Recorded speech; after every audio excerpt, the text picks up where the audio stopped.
guys! Welcome back to my YouTube channel! So for today's video, mag-house tour tayo! So yan guys, mag-house tour tayo. Kagaya ng pinangako ko sa inyo.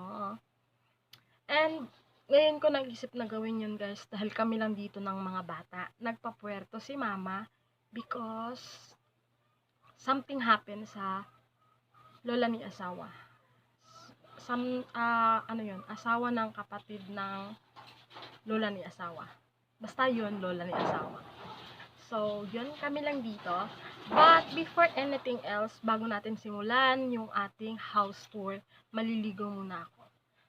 Dahil as you can see guys, ang dungis ko, ang gulo. Dahil naglinis ako, and pinatulog ko pa yung dalawang bata. So, yan guys, balikan ko kayo mamaya.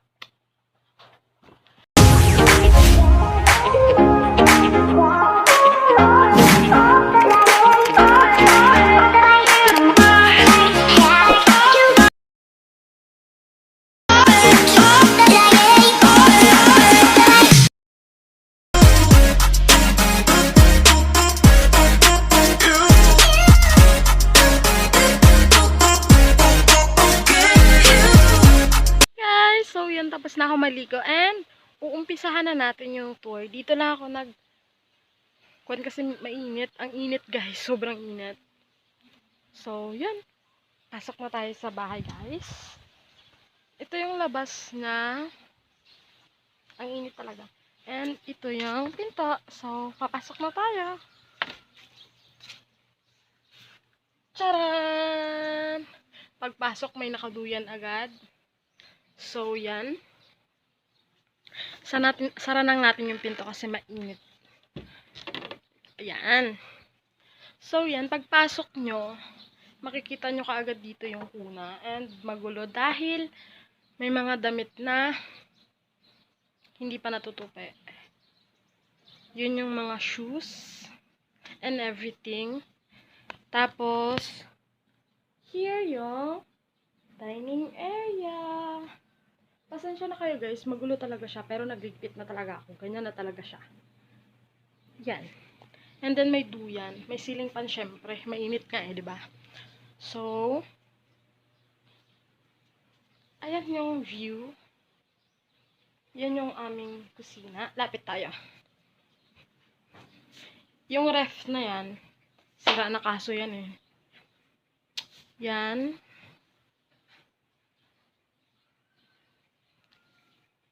Yan. Yan ang kusina. Diba? Simple lang pero malinis yan guys. Dahil nilinis ko. And marami talaga kami dito sa bahay. Pero ngayon, ako lang yun nandito. Yan, si kapatid ni asawa. Nakita nyo na yan sa mga vlog ko sa Puerto dati. Nung nasa lumber pa tayo. Nakita nyo na yan sa vlog ko. Tulog siya guys. And then, yan. Pasok na tayo dito sa loob. Dati guys, kung nakita nyo na to sa my vlog ko, dati may plywood dito na nakalagay. Ngayon, tinanggal na namin dahil ano na siya, tawag nito? Inanay. Sira na siya. So, yan. Cortina na lang yun nandyan. Pero bibilihan ata ni mama ng screen. And then, yan. Bukas na siya. Wala na tayong bubuksan. So, yan. Pagpasok mo dito, charan. Diba? Open na open. Pagpunta natin dito, ito yung mga damitan ng mga bata. Kakaayos ko lang din yan. Diba? Nakakaayos siya dahil kakalinis ko lang. Di talaga ako pwede mag-house tour ng mga ilang araw na ako naglinis dahil magulo talaga guys. Siguro ganun talaga kapag marami kayo sa bahay, no? But, wala akong choice dahil hindi pa namin kaya ni asawa na magsarili ng bahay. So, yan. Yan yung mga damit nila ng mga bata. Kaya ano to, ito kay Jandy yung panglakad niya, kay GM pangbahay ni Jandy, and then pambahay ni John Lloyd, pang-aral, panglakad. Oh my God, umiiyak yung baby. Wait lang. So, yan, I'm back. Ganun talaga pag nagbabantay ka ng bata, no? Nai-store po yung ating pagba-vlog. But it's okay dahil it's normal naman. So, pagkatapos, ito yung mga underwear nila. Tapos, ito naman yung side na to. Yan. Is damit ni GM na pang bahay. So, yan nga. Umiyak talaga si GM. Hi ka sa vlog natin. Kung mag-iyak. Nag-vlog ako. At isa-isa na nga po silang gumagalaw. So, yan. Tapos na yung damitan doon. And then, dito naman sa kabilang side, ayan, nilabas ko yung damitan ni Athena para mabilis lang kapag kukuha ng damit ni Athena. Ayan na. Ayan na siya, guys. And then, ito, mga puting damit nila mama, mga uniform ng mga estudyante. And then, this side, yung tree na yan, mga ano yan, mga kumot yan, guys. Kumot and punda yung doon sa may cartoon. So, ito yung mga una nila. Medyo magulo yan kasi si John Lloyd yung nagligpit niyan. And then, charan! Dati talaga guys, may TV yan dito. Pero dahil nasira na yung TV, ayun na siya. Ganyan na lang mga gamit-gamit. And then, bus. Yan, di naman tayo pwede magpadugtog dahil makaka-copyright tayo. And then, ito. Ito na yung isang kwarto. Oh my God. Ito yung kwarto na nilalagyan ng mga damit nila mama. Magulo talaga dito guys kasi ang daming gamit. Yan yung mga damit nila mama. Sa lagay na yan guys, inayos ko na yan ah. And medyo sira na yung dingding. Dahil kailangan na siyang palitan. So yan. Ito may tulugan dito. Si John Lloyd yung natutulog dito and huwag ko ba sa kanya ba't hindi niya na nililigpit pagising. And yan. Ganyan na yan. Yan yung pinto niya. So yun. Mag-move na tayo sa aming kwarto. Yung kwarto namin ni asawa. So yan. Pasok na tayo guys. Charan! Alam ko nag-quick ano na tayo quick room tour na tayo dati. Pero parang wala pa ata ito yung kama. Ngayon kasi guys, napag tumula kayo. Naka-kama na siya. And, ayan, naayos ko na yung mga gamit namin. So, yan. Pagpasok natin dito, kikita natin to, yung towel. Alam nyo naman ako, masyado akong ano sa mga gamit. And, alam nyo na yon dahil napanood nyo sa mga vlog ko nung nasa lumber pa tayo. So, yan. Dito sa side na to, ito yung ating tree ng labahin. And ito, nilalagyan ko to ng mga ng sabon and sundrox, guys. So, yung mga nagamit ko na. Kasi kapag sa labas ko lang siya iniiwan, nalalaruan siya ng mga bata. And sayang, kailangan nating magtipid. Hinapo ako, guys. So, yun. Ito, nilagyan ko to ng sapatos ni asawa. And yung box na yun sa baba, saka yung sa ilalim yan, mga gamit natin yan sa kusina. Yung mga gamit natin doon sa, na ginamit natin sa lumber. Dahil wala pa tayong sariling bahay ngayon, nakastock siya dyan. Oh my God. And then sa side na yon, nangangalay na ako. Yun yung basurahan. And then itong tree na yan, dyan natin nilalagay yung mga sleeper. Yes, angat-angat, hindi nakahoy yung ating lalagyan. Nakabili na tayo ng dapat paglagyan ng sleepers and shoes. And then, sa side na yan, yung carton sa ilalim, yun yung mga damit, yung mga gamit na hindi naman laging nagagamit, yung nasa ilalim. And then, yung sa pangalawa naman dyan, yung ating mga extra bedsheet, kumot, punda, and tuwalya, cortina. Nahapo ako. And then, siyempre, ang aking underwear, yung gift ni Rich na hindi pa nabibigay doon sa kanya. And then, ito naman kay asawa to. Kay asawa to underwear. Brief.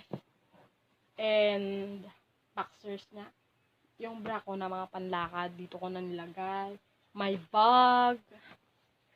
And here naman sa taas, itong paper bag na to, sandals to na galing kay Kulot. Regalo niya ng birthday ko. And then, ang aking toiletries. Dito ko na nilalagay guys kasi nga napapaglaruan ng mga bata pag sa labas. And ang ating bra na pangbahay. Ito damit at saka shorts ko din to. Dito ko na nilalagay kasi hindi siya kasya dito. Charan guys. Dream natin to, 'di ba? Dream natin to. Dream ko to yung magkaroon nito. And now I have it na. So, yun. Wala namang bago masyado dito sa kwarto. Ganun pa rin. So, yan. Ayan yung higaan. O, diba? Nakaayos. Yan. Tiyang! Siyempre, may patubig tayo. Kilala nyo naman yung pitchil na yan. Siyempre, yung ating mini altar. And, yan na. Yan ang ating room tour. Wala naman na kayong ibang makikita dito na kakaiba dahil kama lang ata yung nagbago. But, it's okay. Dahil unti-unti, magagawa natin yung mga bagay na gusto nating gawin soon. And, first vlog pala natin to ngayong 2024 guys ha. Matagal-tagal akong hindi nag-vlog. Wait lang guys, dayanin ko man si GM. So, yun. Nabigyan ko na siya ng dede. Napagod ako sa mga pinaggagawa ko. Tuloy-tuloy kasi yung ginawa ko. Mga ginawa ko ngayong araw guys. Kaya siguro nahapo ako and napapagod ako dahil nagbisi-bisihan ako for today's video. Ewan ko guys. Lately, madalas akong inaatake ng hika ko. And, isa yun sa mga problema kung bakit hindi ako masyadong nakapag-vlog nitong mga huling buwan ng December, ng 2023 dahil laging masama pakiramdam ko guys. Pagod.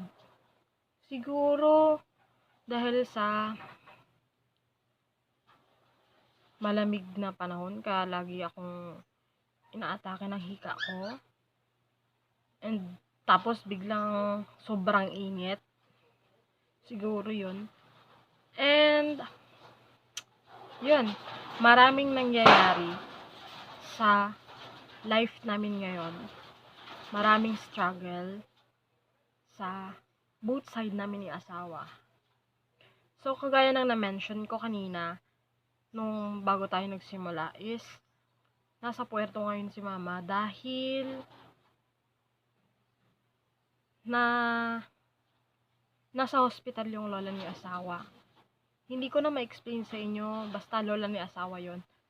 Nadulas siya and something nagkaroon ng pamumuo ng dugo sa ulo niya. And dahil may edad na siya, kung ooperahan, sabi ng doktor is hindi siya ganun ka-sure kung makakasurvive yung lola ni asawa. And now, hindi na ata siya inoperahan sa pagkakaalam ko lang guys. And nakaka-comatose siya. Nasa puerto siya ngayon, naka-confine. And ang sabi ng doktor is, i-observe siya ng 3 to 5 days if magigising siya. Baka siguro guys, kapag nagising siya before mag 3 days or 5 days na observation sa kanya, baka siguro pag operahan, may survive niya. Basta, ganun, hindi ko rin alam dahil wala tayong sapat na kaalaman about sa mga ganon. But, I'm hoping, and hinihingi ko sa inyo guys, na ipag-pray nyo yung lola ni asawa na sana masurvive niya yung, yung nangyayari na to ngayon sa kanya. Hinihingi ko yung, oh my God, sobrang bigat niya talaga. Hinihingi ko yung tulong nyo na sana ipag-pray nyo yung lola ni asawa. And ganon din sa ate ko guys. May sakit din yung pinsan ko, si ate. And nakaraan pa siya naka-confine sa hospital ng Palawan sa Puerto. And hinihingi ko rin sa inyo guys na ipag-pray nyo yung ate ko and yung lola niyo asawa na sana malampasan nila yung mga pinagdadaanan nilang pagsubok ngayon. And sobrang bigat talaga para sa akin. Kasi guys, mano ko sa family. Basta hindi ko siya ma-explain. Basta pag may mga ganito, apektuhan talaga ako. And pinilit ko na makapag-vlog ngayon dahil gusto ko rin ihingi sa inyo na ipag-pray nyo yung mga mahal namin sa buhay na ngayon ay mayroong pinagdadaan ng sakit. Sana makasurvive sila. So, yun guys.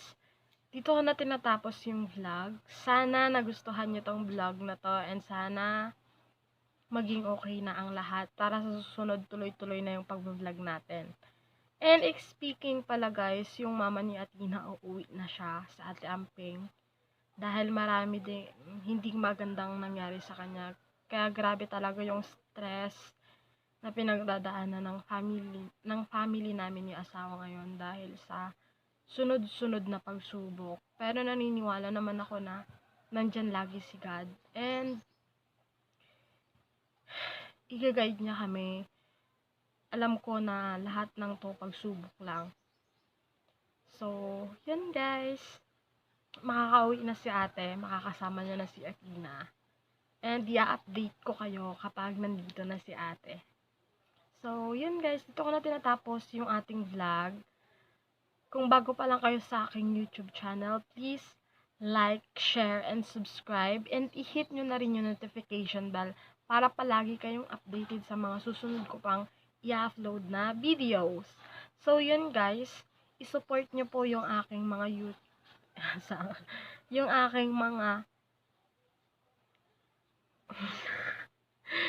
i-support nyo po yung aking mga social media accounts. Ilalagay ko dyan. Thank you po sa ating 84 subscriber. Ayan. And sa mga taga Palawan, lalo na sa mga taga Quezon, na gustong umorder ng kakanin, umorder na po kayo sa aking Beshi. Ito po yung page ng kanyang kakanin business. Ilalagay ko dito. And yung kanyang Facebook, i-message nyo lang siya kapag gusto nyong mag-order ng masarap na kakanin sa kanya. So, yun guys. Bye!